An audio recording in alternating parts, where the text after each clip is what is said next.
Welcome to a very special episode of the Best as Rivals podcast. I'm delighted to be rejoined by my co-host Ryan today as we reflect on a fantastic victory for England, 2-1 against Norway. We're through to the semi-finals. It's coming home, isn't it, Ryan? Surely? Well, I've said it since day one. Everyone heard my pre-tournament predictions. I said England all along. I still think there's a long way to go, and it would take two massive performances to get there. But let's shout about it. It's not often that you're in a World Cup semi-final. It's against one of our bitter rivals. So Wednesday is going to be hopefully an absolute epic. But let's celebrate the fact that we've got there. It wasn't necessarily the best performance, but at tournament football, you don't need to be playing the best football. You just need to get across the line. And we did that against Mexico and we did that against Norway. But fair play to the Norwegians. They did put up a good fight, had a great tournament all round. Quite a good addition, really. Gave something else. And of course, shame for Haaland. Were it not for his colleague squaring it at 1-0 up, they could have been 2-0 up and it could have been a different story. Agree. It was another Vista moment that they had a chance to possibly put the game to bed and didn't. The performance wasn't great, like you said. I think we really flattered to deceive in that second half. And I would question personally some of Tuchel's substitutions and some of his tactics. I have been very critical of Southgate before for his tactical substitutions. I think same with Tuchel, honestly. I think if we win this, it is in spite of Tuchel, not because of Tuchel. I think it's the two key players of Bellingham and Kane really driving this team forward. And I mean, I'd like to get your reaction, but putting on people like Eze, dropping Jude back into a sort of holding role, bringing on Reece James in centre midfield, for example, didn't know where to put Spence, left back, right back, constantly tinkering around with the team. It just felt he doesn't know what his best team is and doesn't know when to put which players on at a certain time. So I'm a little bit concerned with his man management personally. Yeah, I mean, if we was to break down the Bellingham one when he dropped him slightly deeper, that turned out to be the wrong move because, of course, a player like Bellingham, who's been on fire, almost perfectly aligning with Kane just behind in the number 10. As soon as Eze came on, Eze wasn't able to replicate that. And unfortunately for Eze, he just didn't get into the game. I did think it was weird bringing in Eze over Rodgers. I probably would have preferred Rodgers to come on at that stage. But he did tweak it again and move Eze to the left, realized his mistake and brought Bellingham back into the fold. So you've got to give him credit there. And Bellingham was able to shine. But really, how this team compares to the Southgate team, I think the reason why Kane and Bellingham have been able to shine is because of the format that Tuchel's put in place. The fact that we've got out and out wingers and not the likes of a Foden or Cole Palmer on the wings, which typically would occupy the space of both Kane and Bellingham. The fact that we've got out and out wingers allows Kane and Bellingham to sort of take that space. And we've seen it throughout the tournament now between them, how many goals and assists they've got. It's quite extraordinary. And I think Tuchel actually must have credit for that because he went against the grain, against all the noise that you've left Palmer at home, you've left Foden at home. But quite honestly, it's allowed the two main players to excel. I concur on the Bellingham point, and really, I think we just need to take a moment to acknowledge Jude Bellingham. 6 goals from midfield in a World Cup is unprecedented. I don't think a player has done that, at least over the last 50 years or so, which is absolutely phenomenal. He's still got 2 games left as well. And to be the difference maker in the Azteca, follow it up 5-6 days later against a very good Norwegian side. What a player we've got here. He's only 23. He could become England's best ever player in my mind. And he's probably fighting Kane for it, frankly, the way Harry's been playing recently. So I really take that moment to acknowledge him. On the other hand, I am still sceptical the likes of Maduwanke starting. I think within the first 10 minutes, he had made 3 mistakes, and I was just there, head in my hands, thinking, why isn't Saka playing? Why isn't Saka playing? But then, in fairness, Saka came on and I thought played really well. That was his best performance of the tournament so far. However, the worry now is Declan Rice injured, and is Declan Rice going to be fit for this clutch game against Argentina? Well, it's a big worry for all Arsenal fans, to be honest, because he didn't look healthy, did he, when he came on and icing his hamstring? They're saying it's almost nerve damage that he's feeling in his back, which doesn't sound great for next season. probably going to have to take at least a month off after this tournament, which means he misses the early parts of the Premier League. But taking that aside, obviously on England's hopes, you'd hope that he's fit for the next game against Argentina. I think more so than the previous two games, we need Rice in that midfield against Argentina. If not, then he's got a massive decision to make. Does he bring in Reece James like he did towards the end of the match? But you could argue if he is fit, you want him at right back. Does he drop Bellingham, which we just sort of suggested he shouldn't, just because of the way he's playing alongside Kane? So then you might have to turn to Mainu, who hasn't even had a minute yet in this tournament, which would be a massive risk against Argentina. Agreed. Agreed. It's a little bit of a worry if Rice is injured. I think in terms of the team, Gordon has nailed down that wide left berth. And I think Gordon's now had three really good performances in each of the knockout rounds. So fair play to him. If Saka is fit, Saka must play. So it's just a case of who do we squeeze in there. Honestly, Mainoo is probably the only option that's a like for like replacement for Declan Rice. Again, however, a worry is the defence, and it's just who do we play? Do we stick with the same? Can Stones do two big performances in 4 days, with sort of the injury record? O'Reilly's been sort of so-so in the tournament. He hasn't been fantastic. He hasn't been bad at the same time. Conser, I still don't rate, and I concur with Ken on the line from last week that I don't think Conser's good enough to win you a World Cup. So to that question, what would your back four be against the Argentinians? Presuming we're going for a back four, that is. Yeah, and I think we will. I don't think he'll be changing the system. I think you'd have to bring James back into the fold. He looks like he's back from injury. He came on obviously towards the end, so that satisfies the Conser issue because I don't think he was too convincing at right back, unfortunately, and particularly against the Argentine attack. I think he could be exposed. It also meant that our attack down the right was quite weak because we didn't have the overlap. On the left, we're blessed with O'Reilly and Gordon. Certainly in the first half, Conte didn't get forward at all, and Madueke was just left out on his own, wasn't really able to do anything. So I'd like to see Reece James back. And then it's a case of do you just stick with Stones and Gee like we did do in this game? Based on that performance, I think we do, which will mean Conte gets dropped out. That's not to say Conte won't play a part in the game. There could be a moment where he's brought on either back at right back or centre back. But to be fair to him, Dan Burn has had two great appearances when he's come on. But a big question is he simply that player to bring on towards the end of the game, fresh legs, height, that sees out the game? Maybe he is, but that's still a very crucial part of tournament football. And then on the right, it's really difficult because I don't think Saka has a full game in his legs. And I thought that when they started with Madueke and brought Saka on at half time, maybe that was the plan all along. Madueke, of course, there's frustrations with his end product, but in terms of just running at defenders, at least there's that aspect of this game that he's got. So frustrating though to watch his end product, but maybe that's the case again, that you'll start Madueke and then bring on a fresh Saka who's actually seeing out the most crucial part of the game. Because as we've seen in these World Cup knockout games, a lot of them are going deep. We still haven't seen many penalty shootouts. I'm pretty convinced that this is going to go all the way, either a very late winner in added time or all the way to penalties. And you probably want Saka to be on the bottom half of the game rather than starting. So I don't think Saka will actually start, surprisingly. So yeah, well, what about yourself? What about the defense for you? Yeah, it's a tricky one. I would start Stones and Gahey as my centre halves. I think they're England's best two centre halves by far. I think they're up to scratch. They've got good experience. Gahey had a great Euros as well, for example. Right back again, Reece. I would start O'Reilly, but I could see in a parallel universe him starting Spence left back because Spence actually did play particularly well left back and made more of an impact, to be fair, than O'Reilly did in the game, whether that was just weary legs or not, but he did play well. So I take back a modicum of criticism that I've levelled at Spence accordingly for this. So fair play to him. I think Burn is a finisher, to use the Eddie Jones terminology. So I think Burn will come on later.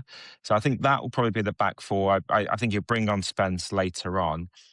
For me, if Saka isn't fit or isn't fit enough to play the 90 or 120, why not give Morgan Rogers a go? You know, he came on, in essence, created the winner as well with that fantastic shot that Nyland spilled as well. And Rogers has had a great season. He has been fairly dependable for England. So I would personally go with Rogers in that wide position and give him a chance. Yeah, I probably would have liked to have seen Rogers actually start in this game too, rather than Madueke. I think we've seen enough of Madueke to show that he's just not producing. Eze as well, as we mentioned, probably doesn't fill that void. So it's almost screaming out for Rogers to sort of illuminate himself into this tournament. And to be honest, I do think we need a player that's sort of gone under the radar to sort of come out of the blue and do something for us. And Rogers could be that man, simply Mm, because, almost the Mexico game was the peak of Kane. The Norway game was sort of peak Bellingham. Can they reproduce that yet again? With almost need another player to make that mm, step up, and Rodgers has it in him to be able to be that player. Gordon's another shout, of course, but I think yes, Gordon's played well, but I do feel like people might be over egging him just simply because all of our wingers have been poor and he's just been the best of the bad mm. bunch, to be honest. Like he hasn't reached the heights of other wingers in the tournament. He'd probably stretch, put him in the top five less wingers of the tournament, if I'm honest. And that could be an episode in its own right. But he's done enough. But again, if it's 0-0, if you're really trying to find a goal and Kane and Bellingham aren't doing it, we can't just rely on them two players to get us all the way to the final. We need another player to really step up. And that's a big question mark Yeah. over England coming into the Argentina game because we saw when they need someone else to step up in their last game, it was Mm, Alvarez, wasn't it? Found that great goal. Could Gordon mm. do something similar? That's a big question.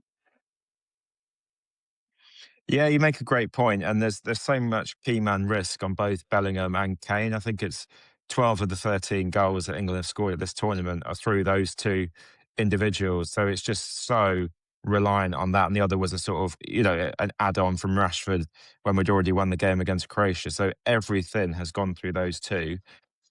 Can we continue to push the barrel and rely on them?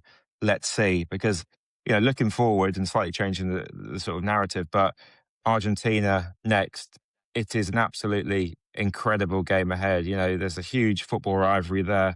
There must be in our top two or three rivals historically.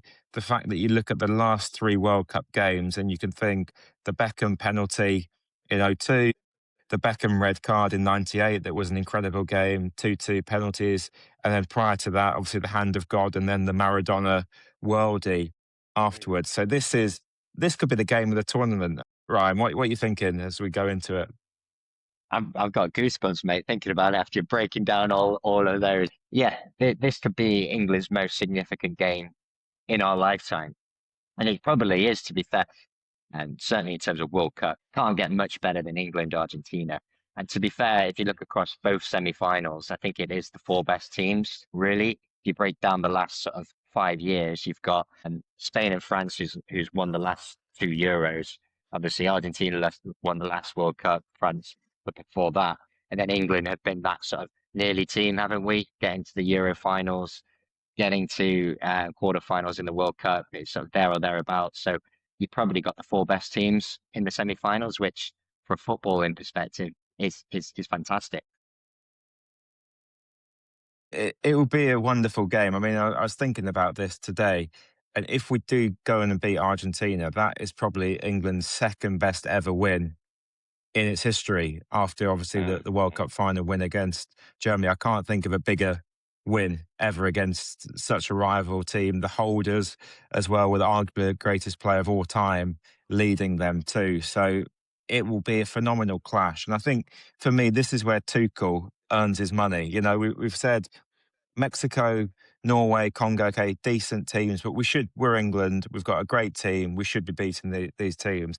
This is the first game that there is 50-50, 45-50-45, that sort of thing, that we might not win. This is where Tuchel needs to come out and win us the game. That's why we've hired him.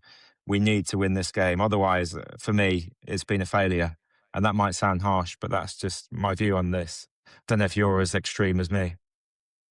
Yeah, I mean, there's no shame in losing to the holders of the World Cup, particularly as you mentioned that they're pretty much the same team, aren't they? They've still got Messi, who, again, has probably overshone his performance in 2022, if we're to be bluntly honest.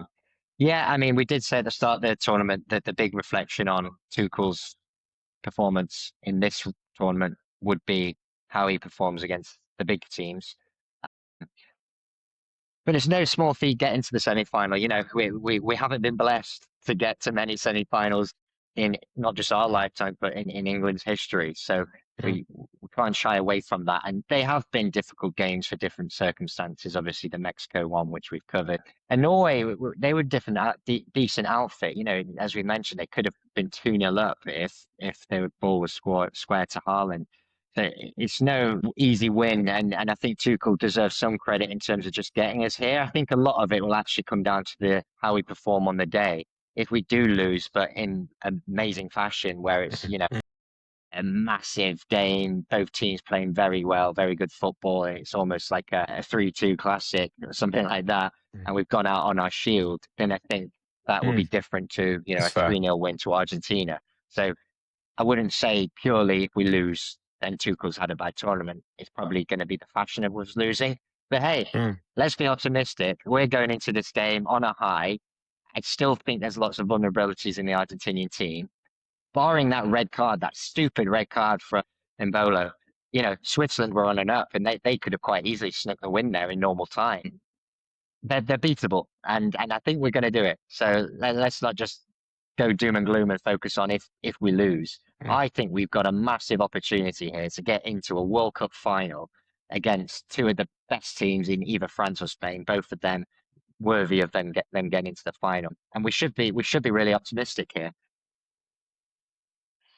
Agreed. We won't get a better opportunity for a long time than this against an aged Argentinian team that are reliant on a 39-year-old individual. Although he is a great player, they're so reliant on him performing.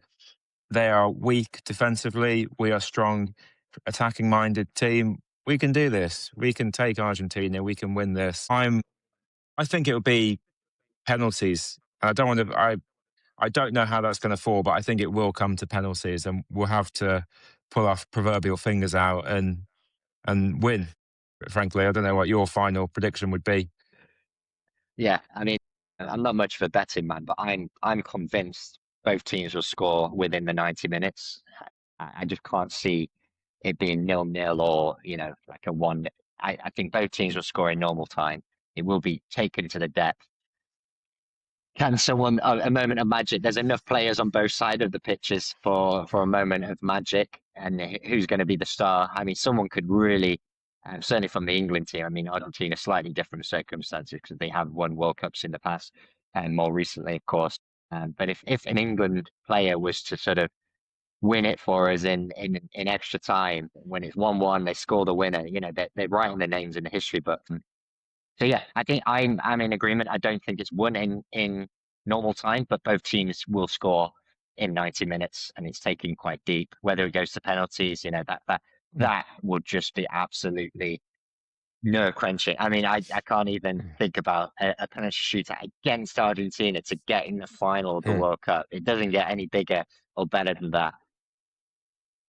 I mean, it feels like it'd be a bit like the 1998 Classic. I've just got that vibe that it will be that kind of game, an epic game, like the San Etienne one, go into penalties, and Touchwood will get there in that final. And I mean, the other side of the draw, I think that's the two best teams on the other side of the draw, personally, France and Spain. And I was talking to a friend about this earlier, and it almost feels like this is obviously a repeat of the Euro 2024 semi-final, but the roles are somewhat reversed. That going into Euro 2024, the dynamism was with that Spanish team when you had Williams and Yamal at full fitness coming in and bossing games, and France were a little bit, they couldn't find the right shoe size almost. Whereas now you look at it and you've got three absolute behemoths in Mbappe, Dembele, and Elise, and a Spanish team that hasn't quite clicked from a forward perspective. So I think it might be a role reversal here with France to.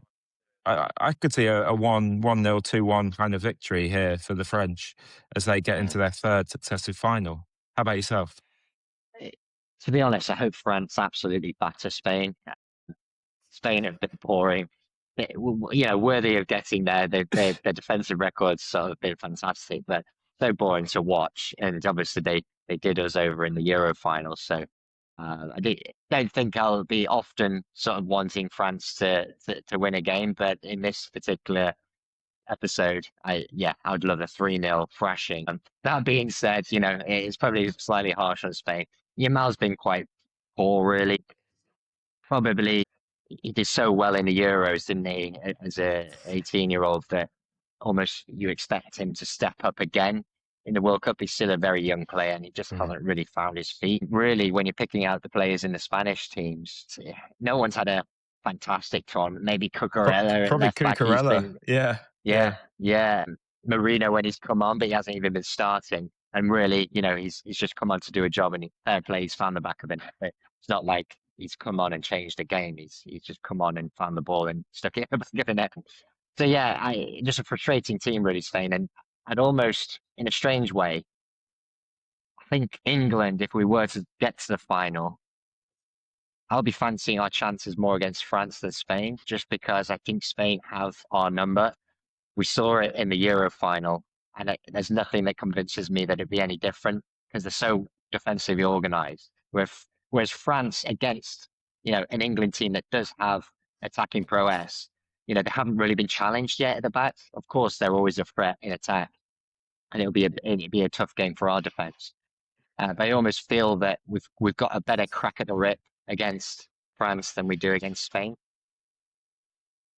Yeah, I somewhat agree, to be honest. I think we'll be underdogs against both of them, but the Spanish tiki-taka, even in Champions League finals, English clubs have never really done too well against it historically, and obviously against Spain, as we saw in the Euros. France will be a far more open game, so it'll almost be a bit like hopefully, the Bayern Munich Classic semi-final when it was opened up against PSG and it was just attack, attack, attack, whereas it might be a bit more subdued against Spain, and I could see us losing a really tedious game 1-0.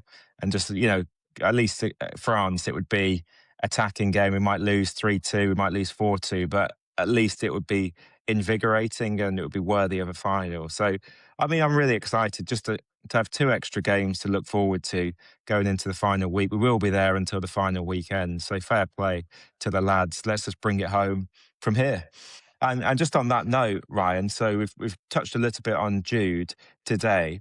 As it stands, Jude Bellingham, as an England midfielder, where would you put him in the pantheon of great central midfielders for England historically? All time, or are we talking sort of 2000?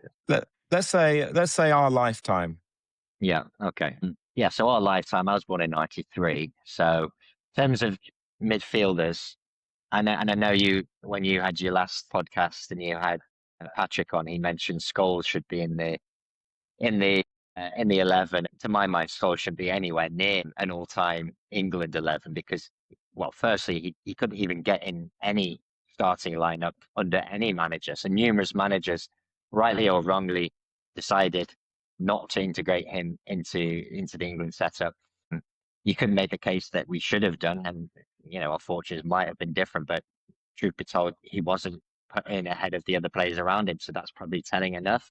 Obviously, had a fantastic Man United career, and a lot of other football players like Xavi wax lyrical about him. But if you're looking at England performances, Scholes shouldn't even be in the picture. And then you look at sort of obviously Gerrard Lampard, who again both fantastic players in their own right, great club careers, but not they were just in a generation that didn't achieve anything in an England shirt, which is probably frustrating for the two of them because they arguably, or albeit not being able to play together, they did do well for England comparably to the rest of the squad, but still just didn't get to a final. Choked, in any big game against a team that should be beating them. So I'm really struggling to actually get Gerrard and Lampard in the team. Certainly would be dropping one and potentially dropping both, particularly now that we've got Bellingham, who has done it in an England shirt. We have got to finals with Bellingham in the team. And I just think his game against Norway just gone, that was almost his sort of shining moment, wasn't it? And Mhm. Gerrard and Lampard never had anything like that. in an Mm. England shirt. So I would put Bellingham straight away ahead of Gerrard and Lampard for that simple reason. I think the only player midfield wise, certainly if you're looking at sort of central midfielders and attacking midfielders, that would arguably in our lifetime be it slightly ahead is Gaza, just because again he was going into the tournament the main key man and did sort of bring this energy to the team. Everyone was excited. It was Gaza, Mm. 96. So you'd probably squeeze Gaza in alongside Bellingham somehow. And then it really depends on formation. Are you going 4-4-2 or are you going the three midfielders? Because if you're going 4-4-2, that's my two, Gaza and Bellingham in the midfield, and then you'll have two wingers. I think Beckham, for me, you didn't mention it. Beckham has to be in an England 11. He shone for England. He was the one that got us over the line. He almost played better in an England shirt than he did his whole club career. And to be frank, I actually think Beckham's slightly overrated. He'd never be anywhere near an all-time PL team. He did okay at Madrid, but didn't set the world on fire. And it's quite funny if you actually look at his documentary, it really illuminated that he did always fall out with his managers and then move on. And he did go to LA Mm. Galaxy at what age was he? 32 or something. Still, for a player of Too his early. nature, player of his nature that didn't rely on his pace at any point in his career, he should have been still at his peak at that point, and then he went to LA Galaxy. Well, obviously commercially, what a great figurehead for English football. But I think in an England shirt, he really played out of his skin. So I struggle not to have him in the team. And then that sort of just leaves the left side if you're playing 4-4-2, which is a difficult one because there hasn't really been a standout left winger. You have to look at, Joe Cole, but again, similar to Gerard Lampard, just played okay, but we didn't do anything in tournament. Sterling, It's only the Sweden goal you could look at for him. So yeah. yeah. Sterling, to be fair to him, played well in an England shirt and he came off the left, but again, probably hasn't done enough. So that almost then points you have to change the system. And how do you then get Beckham in a system that's not a And that's why 4-4-2? Beckham doesn't fit in. Yeah. Yeah. That's the challenge with Beckham. Yeah, what I'll do then, just to get Beckham in, because I want Beckham in my lifetime England. You'd probably have to. There's two options. One of them's quite crazy. I'll save that one. So you'd go. Oh, I should have written this down. So the back four, okay. In terms of midfield, you probably need a holding midfielder. So you're looking at Declan Rice. That's another. So, That's another so, story. so you have a little think of it. So I'll remind the viewers of my front six. So because it works quite well. So I went Declan Rice holding. I had Jude and Gerrard as a 2-8, and you can swap 8 and 10. So then Lampard in front of them. So I was going with the diamond, and then Rooney playing off Kane. I think Beckham is a great shout to have, and Beckham's unlucky to miss out. But it's that imbalance, right? That there's not a comparable left-sided player. So what you may be Mm, thinking is, do you push Rooney to wide left, like he sometimes played for United? But then you are taking a lot of Wazza out of him and you put mm, Beckham wide right, but Beckham never really played wide right. It was always right midfield. So there's that yeah, imbalance that you've then got two players that aren't playing in the correct position. So yeah, maybe that's what you may be thinking. yeah. Would you not have Gaza in the team or We I don't think there's a goal against Scotland and there's Italia 90, but in terms of goals and assists, and to be mm, fair with Patrick, we did 21st century, so Gaza wasn't under okay. Gaza and Brian Robson, if we did our lifetime, might get the nod, for Yeah, example. yeah, yeah. Gaza's a tricky one because his actual England output wasn't as good as a Gerrard or a Lampard as well. But as you say, he did have the it factor as well. It's an interesting one, isn't it? Because it might be that someone like Rooney, when we're 50s, 60s, might get looked at far more favourably than people our generation look at him. Same way that Mm, people in the older generation to us look at Gaza.